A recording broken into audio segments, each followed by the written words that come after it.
dos amigos a los que saludo con mucho gusto, Eric Gutiérrez, analista y director de nuestros hermanos de Sin Línea MX. ¿Cómo estás, mi querido Eric? Muy buenas tardes ya, ¿no? Sí, buenas tardes. ¿Cómo estás, mi hermano? Un abrazo.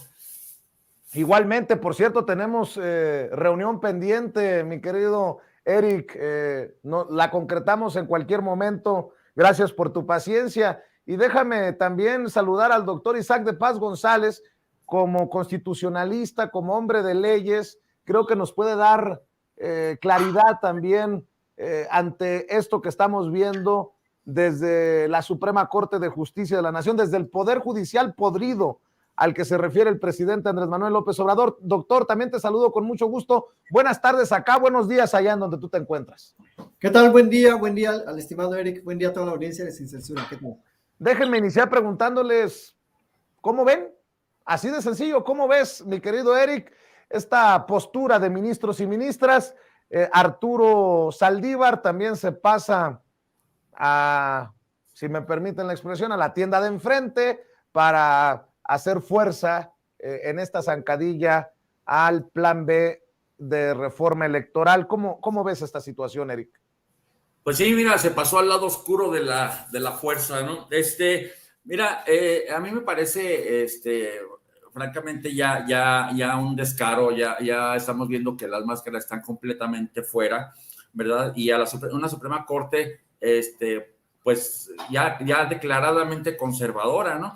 Están suplantando, a mi parecer, están suplantando las facultades ni siquiera del legislativo, sino de la mesa directiva de la Cámara, porque es facultad de la mesa directiva el procedimiento por el cual se aprueban las leyes, y esta reforma fue aprobada por una mayoría electa por la población. Entonces, se supone que en democracia las mayorías son las que mandan, las mayorías son las que rigen, ¿no? Es el imperio de las mayorías.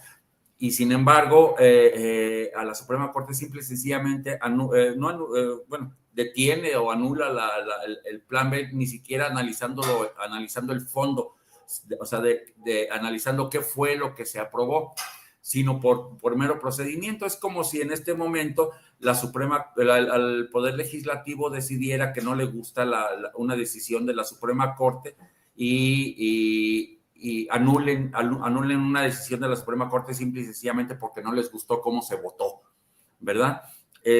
O sea, al ser poderes del mismo nivel, entonces, pues tendría la misma facultad el Poder Legislativo de anular una decisión de la Suprema Corte porque pues no le gustó cómo votaron, ¿verdad?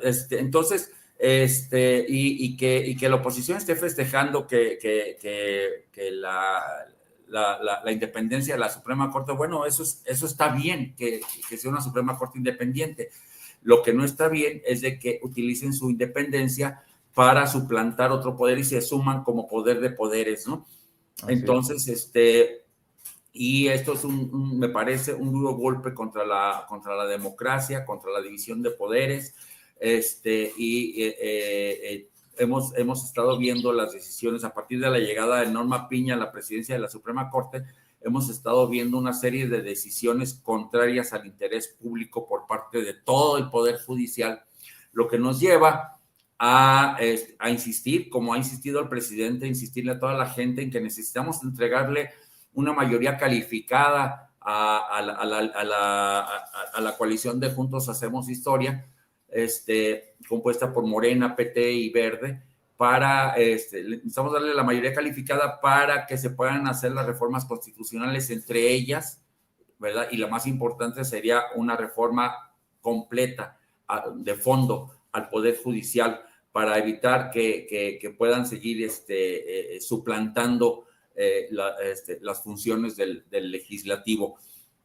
Y bueno, pues para ello pues hay que estudiar y hay que ver cómo se le entrega la mayoría del Congreso a la alianza, porque votar solo Morena no sirve, no alcanza. Sí, votar todo Morena se le entregaría la mayoría simple, pero no la mayoría calificada. por las reglas que hay en el Congreso. Entonces, sí hay que ver y estudiar cómo se debe votar para lograr entregarle a la alianza la mayoría calificada y cambiar estas reglas del juego que están con los dados cargados, mi querido Vicente. Así es, Eric. El doctor Isaac de Paz González es jurista y constitucionalista y he estado esperando para escuchar su opinión desde su trinchera también, Eric, así como nosotros lo hacemos desde la comunicación. El doctor Isaac de Paz González le sabe a estos temas y yo quiero su reflexión, como siempre, honesta, transparente, de este Poder Judicial podrido, dice el presidente, de estos ministros y ministras que pareciera ya le entraron, como en su momento Ciro Murayama y Lorenzo Córdoba desde el INE, a la política. ¿Cómo la ves, doctor? ¿Cómo has logrado digerir, analizar todo esto desde ayer? Este drama constitucional, Vicente, le llamamos los constitucionalistas, es un drama constitucional. Bueno, primero, un comentario político sobre la decisión y sobre cómo se está magnificando este supuesto triunfo. No hay ningún triunfo de la oposición, no han ganado nada. No han ganado absolutamente nada. O sea, esta decisión de la Corte no les da nada. O sea, no sé qué están festejando, sinceramente. De ayer a hoy no ha cambiado nada, ¿o sí? O sea, no. Y tampoco el presidente ha perdido nada. O sea, realmente fuimos a votar en el 2018 con un INE, con unos procedimientos electorales amañados, en desventaja, con desconfianza, con gente que llega ahí por nepotismo, sin ningún tipo de concurso ni carrera del servicio profesional, con un INE que ya estaba así. Entonces, el hecho de que no se le pueda ahorita meter mano a cortar ese dispendio, pues tampoco pone en desventaja ni a Morena, ni al presidente, ni a quienes apoyamos un proyecto de transformación. O sea, no sé por qué realmente en ambos bandos se está viendo como una derrota por un lado y una victoria por el otro. Realmente, desde mi punto de vista, esta decisión no modifica absolutamente nada. Lo que sí coincido, hay un mensaje claro de una posición mayoritaria en la Corte para que Morena se ponga Morena, bueno, y todo el grupo en el Congreso de la Unión se pongan más las pilas, porque sí hay que también ser autocríticos con estos legisladores que no van a las sesiones, que no están apoyando al 100 y que desafortunadamente el reglamento de la Cámara sí es muy claro.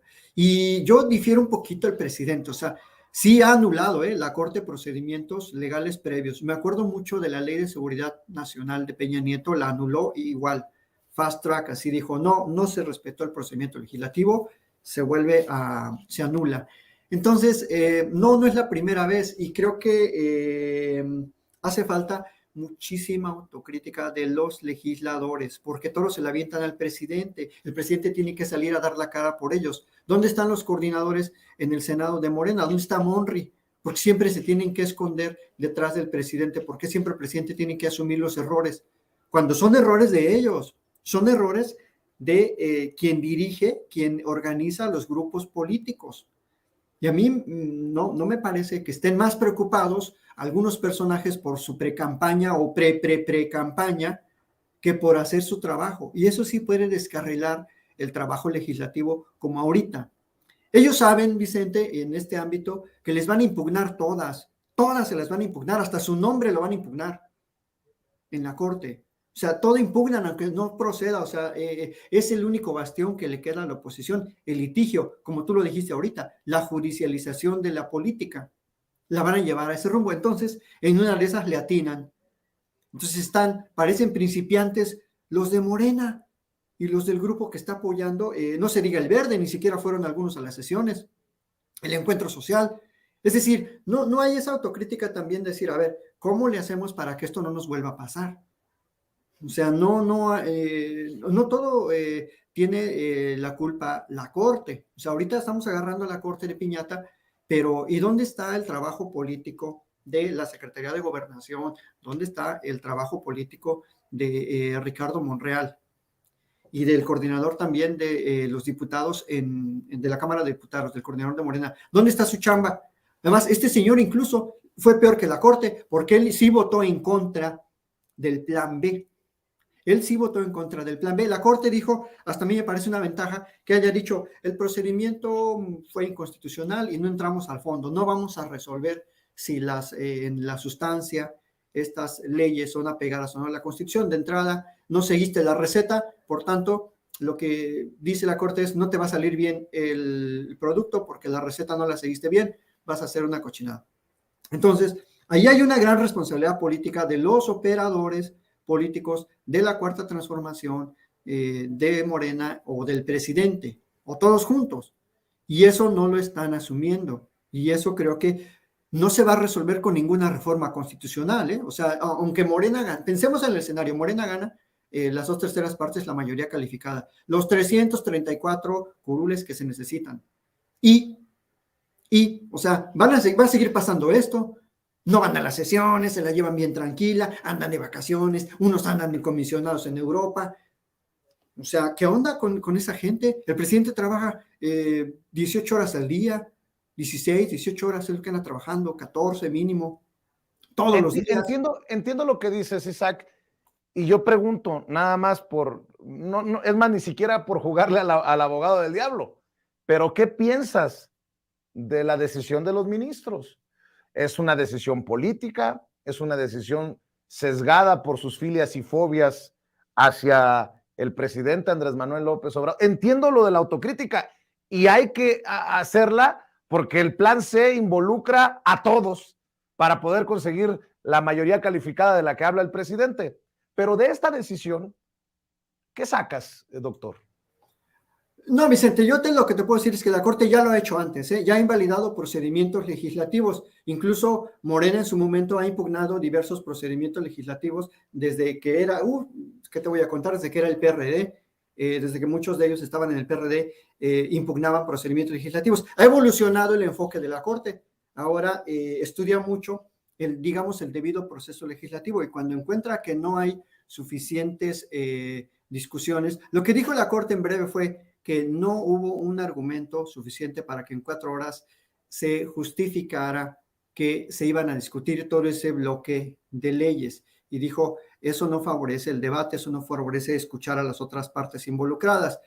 Al final es una decisión subjetiva, porque también los 2 votos de minoría dijeron, bueno, pues basta con que se diga que es urgente el trámite y basta con eso. Yo creo que no es una decisión política de las filias o fobias que puede haber en la Corte. Yo no lo veo así, porque como dije al principio, no gana nada la oposición con esto. O sea, ¿qué ganan con que en el INE siga la misma estructura? Esa estructura no les va a ayudar a ganar a los opositores. El INE es un órgano administrativo.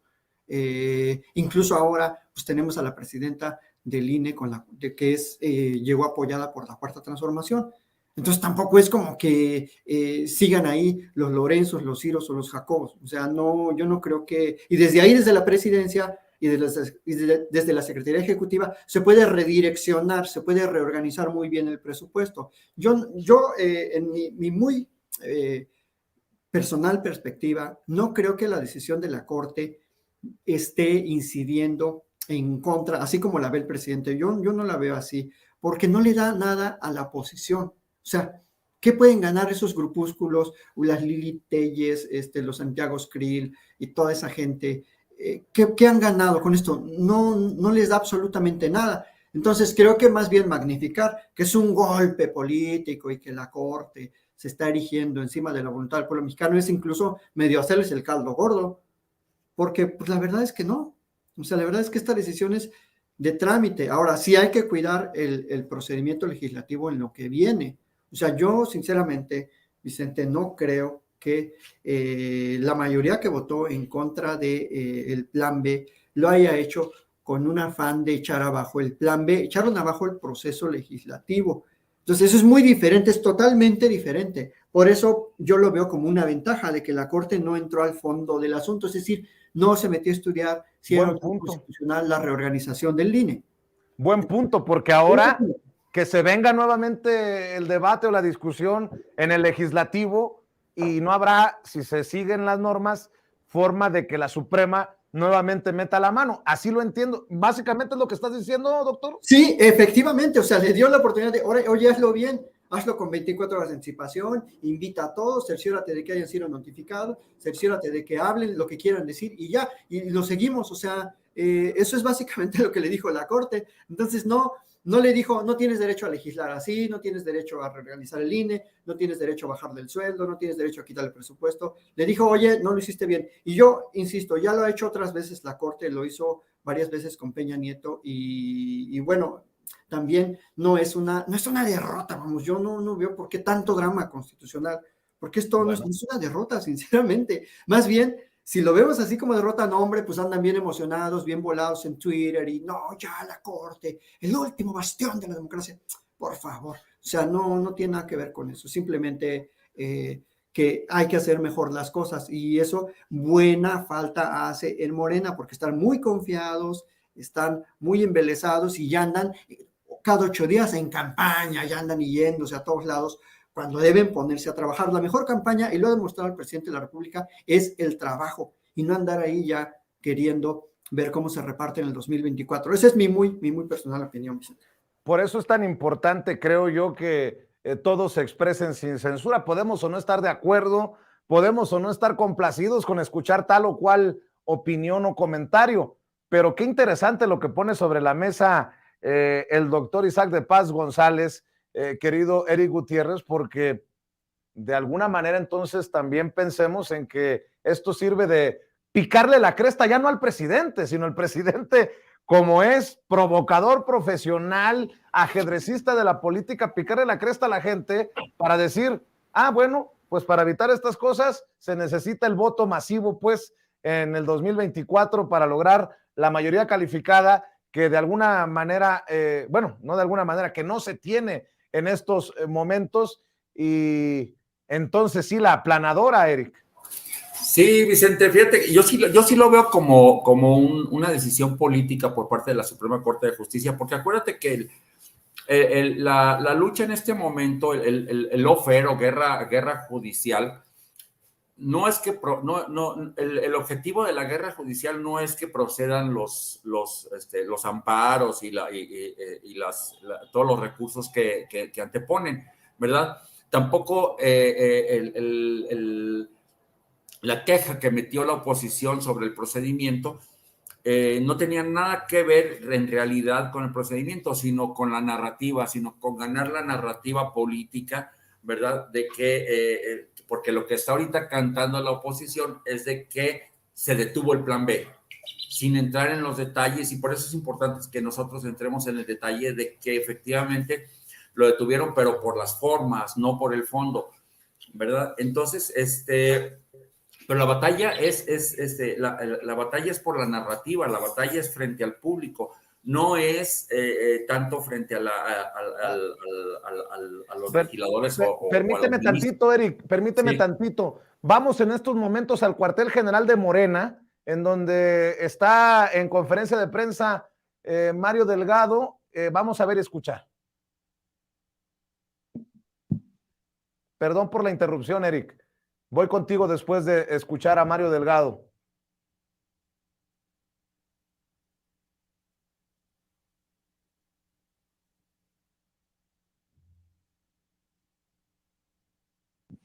Bueno, gracias.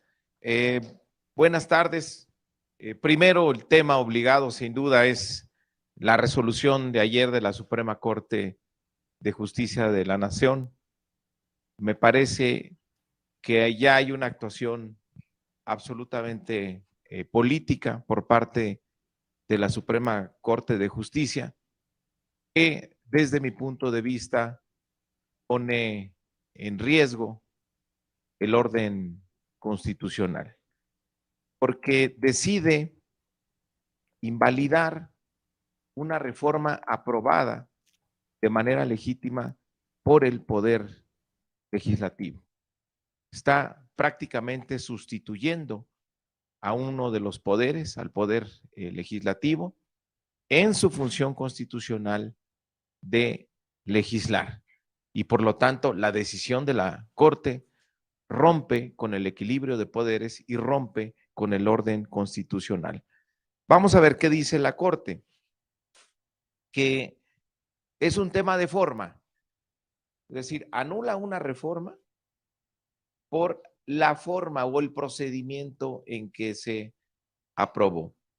Sin embargo, nosotros vimos durante varios meses un debate muy intenso sobre la reforma electoral. Y tenemos en México, además, un proceso que involucra a dos cámaras. Si hubiera un vicio de origen, en este caso en la Cámara de Diputados, pues es impensable que ese vicio se traslade a la Cámara de Senadores y no sea corregido. Es decir, hay mucha parcialidad en la forma en cómo analizó la Corte la reforma aprobada por los diputados. Y tan es así que el proyecto fue aprobado en diputados, luego fue al Senado, donde también hubo un proceso de deliberación, de análisis, de revisión. Se modificaron algunas cuestiones que hicieron regresar del Senado a la Cámara de origen. Es decir, se cumplió el proceso completo. Va la reforma al Poder del Ejecutivo a la Cámara de Diputados. La Cámara de Diputados analiza, discute, vota y aprueba la reforma. Pasa a la Cámara de Senadores, que hace lo mismo, revisa, vota, analiza y regresa a la Cámara de origen con algunas observaciones que no estuvieron de acuerdo los senadores y las senadoras. Y finalmente la Cámara de Diputados la aprueba. Es decir, se corre toda la ruta parlamentaria establecida por la ley y los ministros dicen que es un tema de forma y por lo tanto la anulan. Es de la mayor gravedad lo que ha hecho la Corte, está suplantando a un poder que tiene un origen absolutamente democrático. Las y los diputados fueron electos por el voto popular para representar a nuestro movimiento, a nuestro proyecto, a nuestras iniciativas. Y es una mayoría legítima, es una mayoría que tiene un origen democrático. Según nuestra Constitución, son los representantes del pueblo y a ellos les corresponde hacer las leyes. Entonces, que en la práctica, que de facto, otro poder como es la Corte, anule lo que hace el legislativo, pues está desapareciendo la representación popular en México. Por eso me parece que por este matiz político, por este protagonismo ya militante en la oposición por parte de los ministros y ministras de la Corte, están rompiendo con el orden constitucional. ¿Qué nos queda? Lo que ha planteado el presidente de la República y siempre nos lo planteó. Estamos en un proceso de transformación, estamos enfrentando a poderes fácticos que se establecieron durante muchos años en nuestro país y que no ha sido fácil doblegar, que no ha sido fácil dejar atrás. Ha habido cambios muy importantes en México para romper con este sistema de complicidades y de corrupción que había por parte de los conservadores, pero todavía hay nichos, todavía hay espacios en donde el conservadurismo sigue dominando. Por lo tanto, esta transformación no ha terminado. Tendremos que seguir hacia adelante, ahora en el 2024, con un objetivo muy claro. Así como en la primera etapa de esta transformación, el presidente Andrés Manuel López Obrador se ha dedicado a erradicar la corrupción, el poder legislativo también dejó de ser el nido de unos cuantos que se repartían los moches, se repartían el presupuesto del pueblo, se lo robaban, digamos, se limpió el poder legislativo, se limpió el poder ejecutivo, falta el poder judicial. Y para eso tendrá que venir una nueva oleada de participación ciudadana de la gente en el 2024 para ganar la presidencia de la República y para ganar la mayoría suficiente que nos permita modificar la Constitución y limpiar también el poder judicial y que efectivamente garantice la justicia para nuestro país y que no sean los cómplices de grupos pequeños de interés que anhelan regresar a los esquemas corruptos del pasado y proteger a los que todavía quedan. Entonces, ¿qué vamos a hacer como partido? ¿Qué nos corresponde como Morena? Vamos a empezar desde ya la organización electoral para tener un triunfo contundente en el 2024. Estamos ahora en medio del proceso del Estado de México y de Coahuila, estamos a menos de un mes de la elección, estamos concentrados, trabajando en ganar estas dos entidades porque eso va a ser un impulso rumbo al 2024. Pero el proceso de organización de nuestro partido rumbo al 2024 arrancará el 5 de junio. Al otro día de la elección vamos a arrancar con un gran plan nacional de organización para poder ganar la presidencia de la República y ganar la mayoría en las cámaras de diputados y de senadores y poder seguir avanzando con esta transformación, donde ya la agenda muy clara rumbo al 24 será la de garantizar la justicia en nuestro país, la impartición de justicia, con una corte que represente realmente al pueblo de México y deje de ser pues un grupo conservador que protege a la corrupción y a los peores intereses de este país. Entonces vamos a prepararnos, estamos listos, estamos en mejores condiciones que en el 2018. Tenemos ahora un partido organizado en todas las entidades federativas, con sus comités ejecutivos, con sus consejos estatales. Tenemos un comité ejecutivo nuevo, unas nuevas reglas, unos nuevos estatutos que nos permiten una mejor organización. Es decir, tenemos un partido mucho más consolidado que ha demostrado eficacia en la lucha electoral. Hemos triunfado en 16 de 21 gobernaturas, vamos a sumar 2 este año, con lo cual nos convierte en el partido más ganador en los últimos años en nuestro país. Es un fenómeno Morena y vamos a seguir trabajando para que mantenga la preferencia de la gente. Hoy el presidente mostraba en su mañanera una gráfica, ¿por qué podemos lograr un nuevo impulso a la transformación en el 2024 y poder avanzar en estas agendas que en estos momentos ya nos resulta imposible por el equilibrio de las fuerzas políticas? Porque tiene él, según la encuesta de las Heras, tiene un 80% de calificación apenas en abril de este año. Estamos hablando que es un presidente que está en su 5º año de gobierno.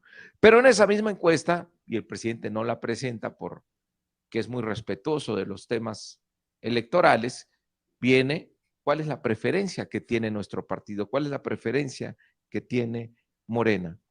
Y es un 63%. Si este domingo hubiera elecciones para presidente, en estos momentos obtendríamos el 63% de la votación. Y pues vean dónde están nuestros adversarios, con 7, 8, 5%, que ni todos juntos se acercan a Morena. ¿Qué vamos a seguir haciendo? Pues trabajando para mantener esta preferencia, porque esto claramente nos daría las mayorías en la Cámara, tanto de diputados como en la mayoría en la Cámara de Senadores, suficientes para poder hacer reformas constitucionales y que nos permita seguir avanzando en esta transformación. Ayer también hubo otra encuesta por parte del Financiero, también pues claramente ubica a nuestro partido muy por encima de los demás, incluyendo la suma de ellos, pues no podrían competir contra la fuerza de Morena. Entonces, estamos concentrados en Coahuila, estamos concentrados en el Estado de México, pero no vamos a perder un solo día. El 5 de junio arranca el plan de organización para que siga la transformación en el 2024. Ganar la presidencia de la República, ganar las gobernaturas que habrá en juego en el 2024 y ganar la mayoría calificada en la Cámara de Diputados y en la Cámara de Senadores que nos permitan modificar la Constitución y poder reformar al Poder Judicial para que represente a la justicia y represente al pueblo de México y deje de ser un grupo de conservadores que protegen la corrupción.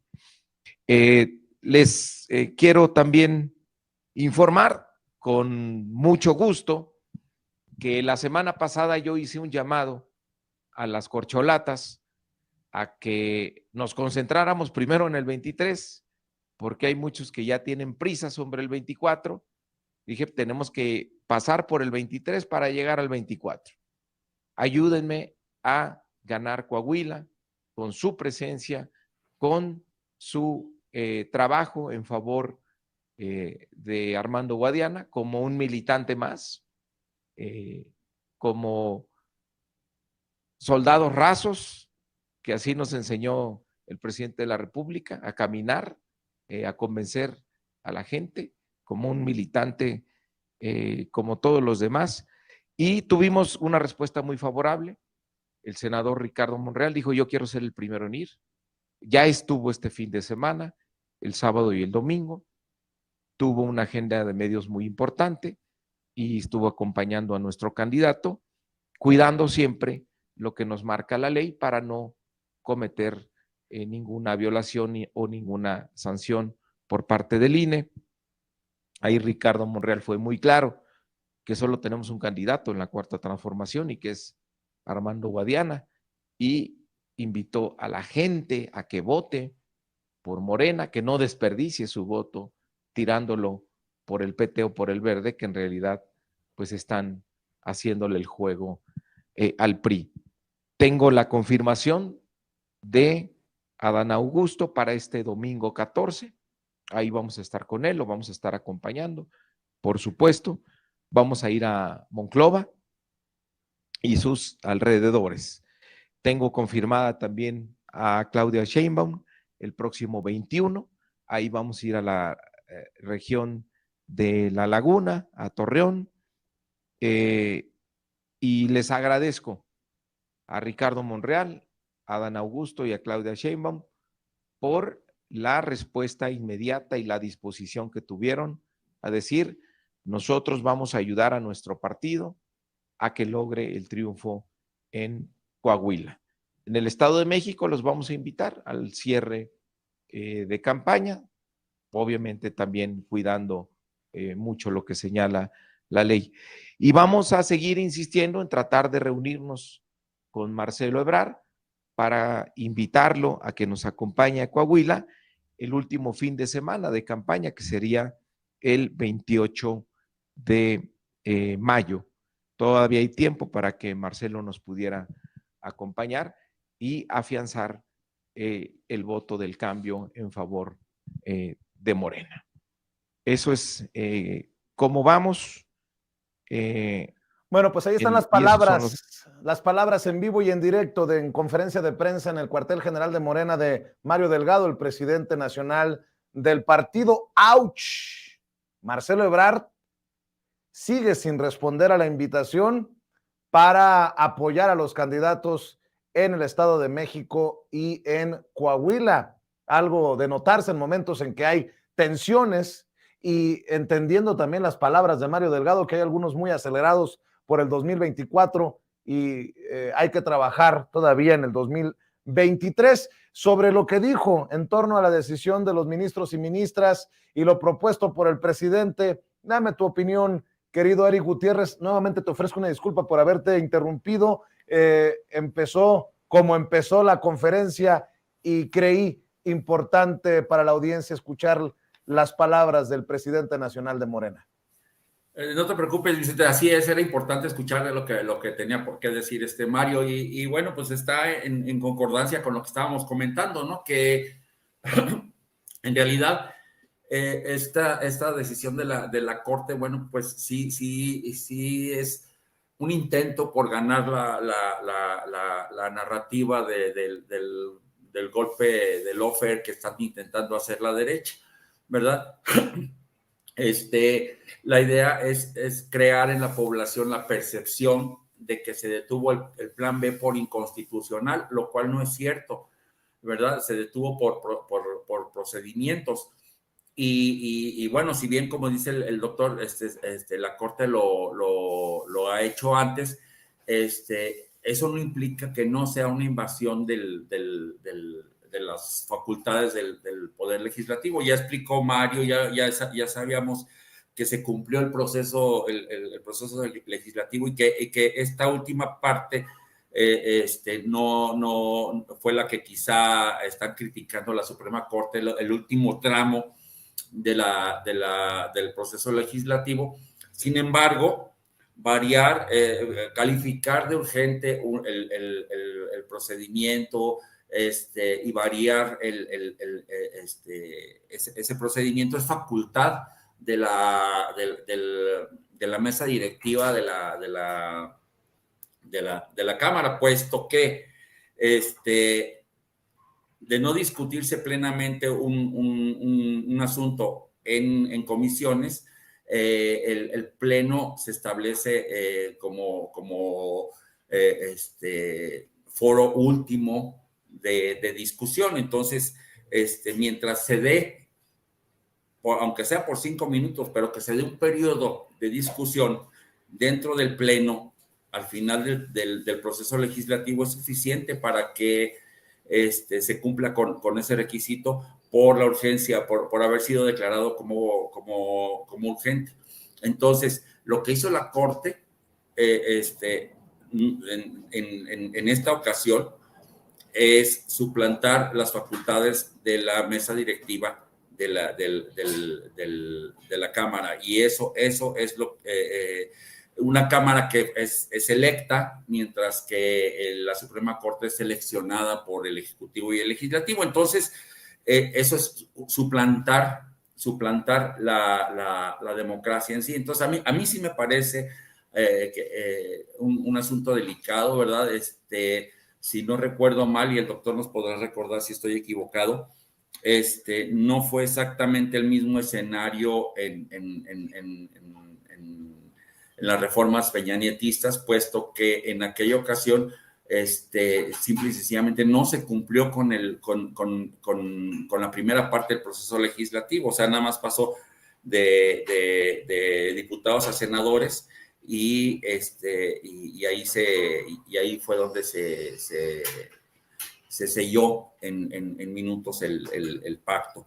Sin embargo, ahora cumplió con todo el proceso legislativo, a mi entender, ¿verdad? Por lo que no tendría razón para suponer una falla del proceso legislativo. Pero esa es la parte técnica. La parte política es la que es peligrosa, ¿verdad? Porque están intentando crear la percepción en la población de que el plan B era inconstitucional, y eso es completamente falso. Y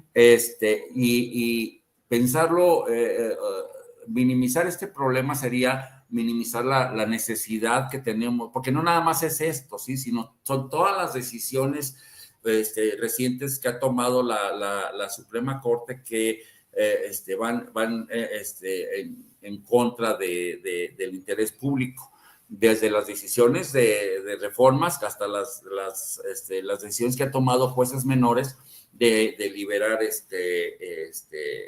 pues, por ejemplo, de darle un amparo a Ovidio, de amparar a cabeza de vaca, ¿verdad?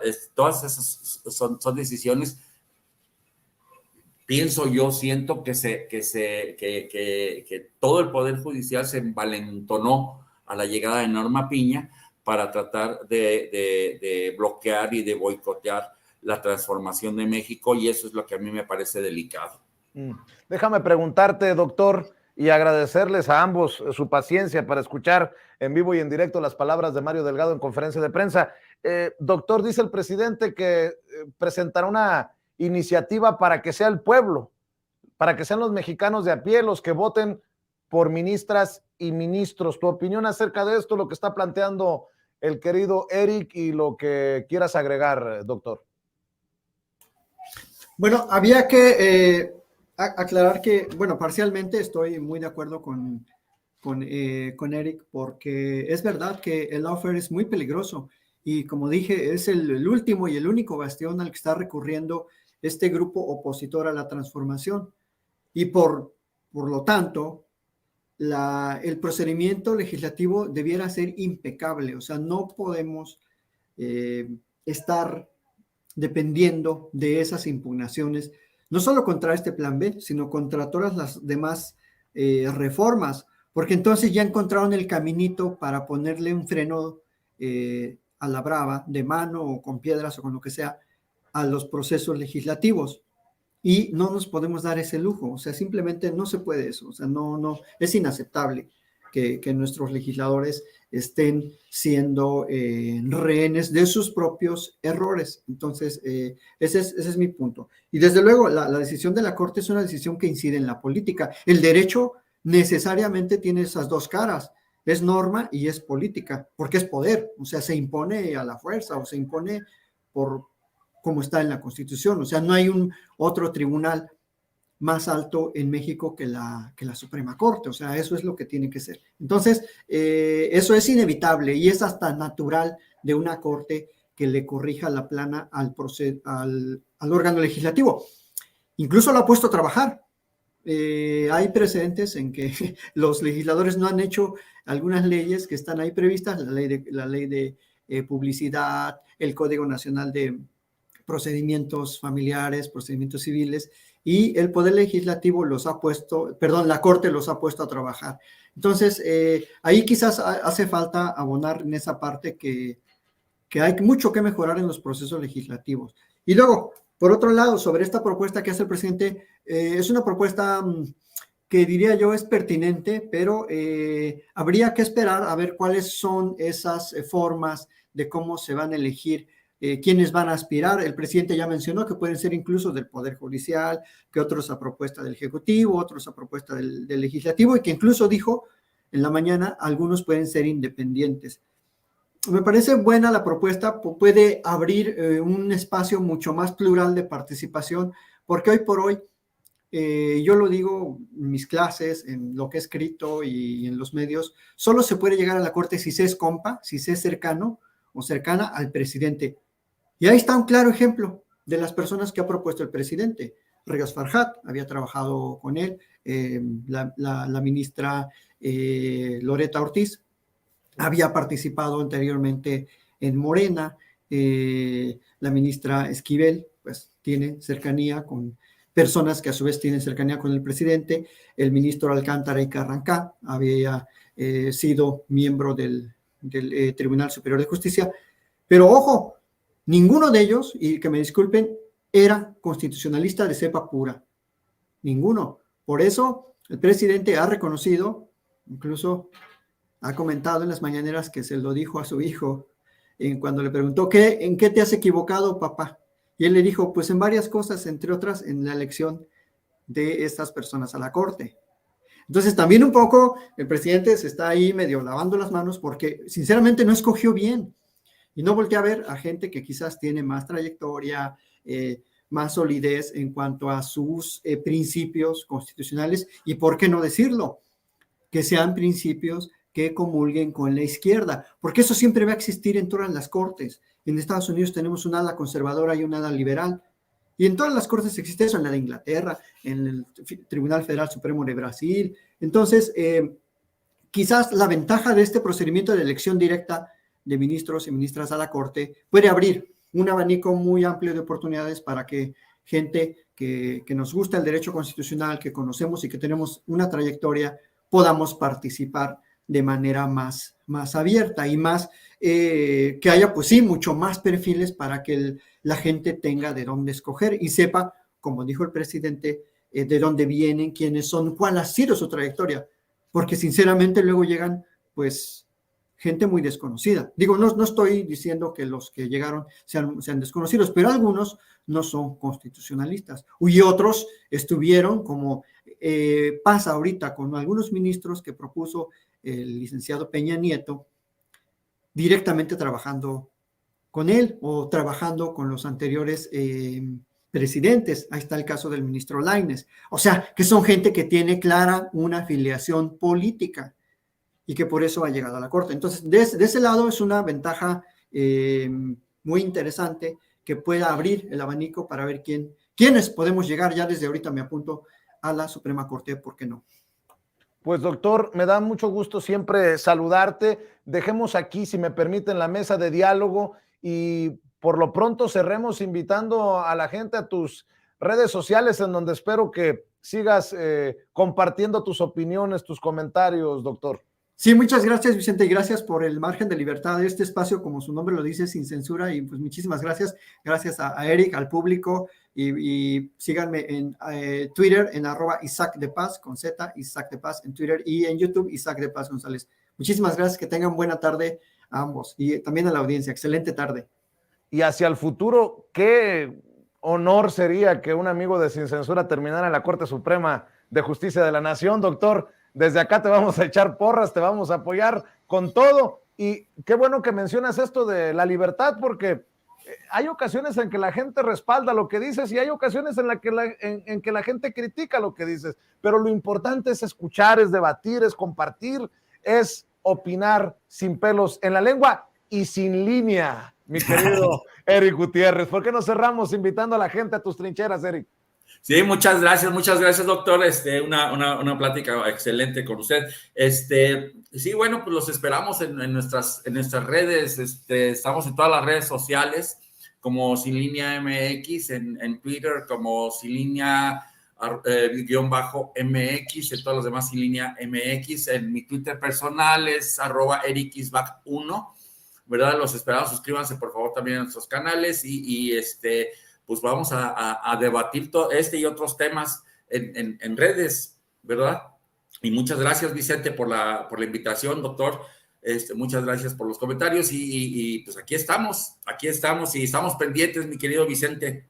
Claro que sí, te marco al rato y nos ponemos de acuerdo, Eric. Doctor, perfecto. Te mando un abrazo hasta Baja California. Cuídense mucho y buenas tardes a ambos. Buenas tardes. El doctor Isaac de Paz González y Eric Gutiérrez hablando con nosotros sin censura. Estamos